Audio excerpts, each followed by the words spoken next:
दोस्तों, मैं फराज मलिक।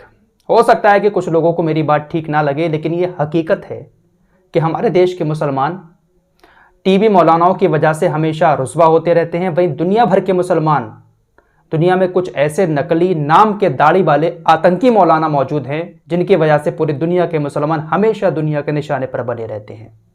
इस्लाम को बदनाम करने में किसी और का हाथ नहीं है, बल्कि इन फर्जी मौलाना लोगों का है, जो कुछ आतंकी बने बैठे हैं और कुछ अपने लालच के लिए।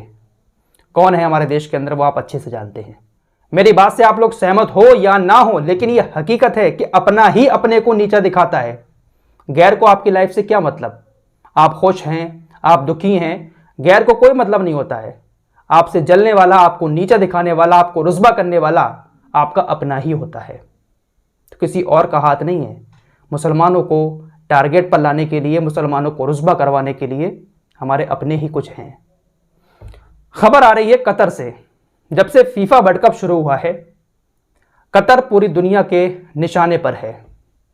काफी जगह कतर बॉयकॉट का ट्रेंड भी चला, लेकिन कतर कोई भी ऐसा मौका नहीं दे रहा है जिससे पूरी दुनिया खुल के कतर को बाइकआउट करे, क्योंकि कतर के लोग वहां के सड़कों पर निकलकर आने वाले मेहमानों का बहुत अच्छे से इस्तकबाल कर रहे हैं, उनको इस्लाम की दावत दे रहे हैं और काफी सारे लोग इस्लाम कबूल कर भी रहे हैं।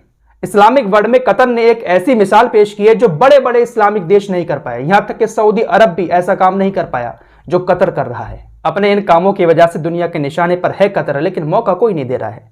अब ऐसे में कुछ मौलाना दुनिया के कतर को लेकर कैसा बयान दे रहे हैं और उनके इस बयान को कतर से जोड़कर कतर को टारगेट किया जा रहा है, मुसलमानों को टारगेट किया जा रहा है। अभी मैंने 3-4 दिन पहले ही बताया था, मिस्र के एक मौलाना ने कहा कि कतर के अंदर ये जो फुटबॉल वर्ल्ड कप हो रहा है, कतर को यहां पर इन्वेस्ट नहीं करना चाहिए था, बल्कि ईरान की तरह परमाणु बम बनाने चाहिए थे। वर्ल्ड कप नहीं कराना चाहिए था, बम बनाने चाहिए थे परमाणु।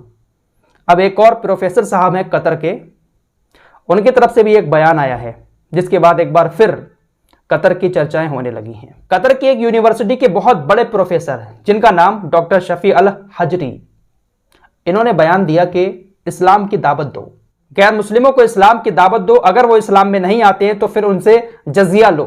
जजिया एक तरह का टैक्स होता है जिसको गैर मुस्लिम अपनी प्रॉपर्टी बचाने के लिए या अपने आप को सेफ रखने के लिए किसी भी गवर्नमेंट को देता है। तो उन्होंने कहा कि पहले गैर मुस्लिमों को इस्लाम की दावत दो, अगर वो नहीं मानते हैं, इस्लाम कबूल नहीं करते हैं, तो उनसे जजिया लो, और अगर वो जजिया देने के बावजूद भी इस्लाम कबूल नहीं करते हैं, उनसे लड़ाई लड़ो, उनसे जंग लड़ो, अगर वो इस्लाम की तरफ नहीं आते हैं।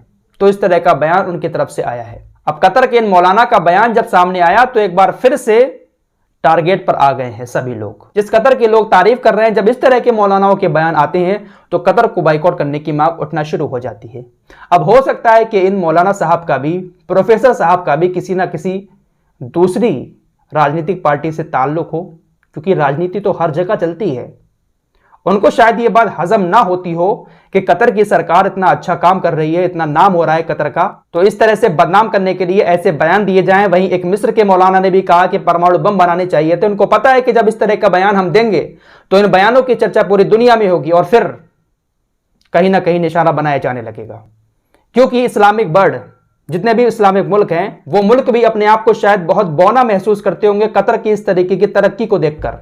क्योंकि इस्लामिक वर्ल्ड में जिस तरीके से इस्लामिक कानून चलते हैं, कतर जिस रास्ते पर चल रहा है, शायद कोई देश उस रास्ते पर नहीं चल रहा है जो इस्लामिक कानून का रास्ता है इस्लामिक वर्ल्ड में।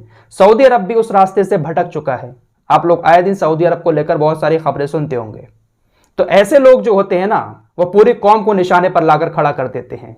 अपना ही होता है वो जो अपने को रुस्वा करवाता है, अपने से जलता है। फिलहाल इस रिपोर्ट में इतना ही। मिलते हैं एक और नए वीडियो के साथ, तब तक के लिए अपना ख्याल रखिए।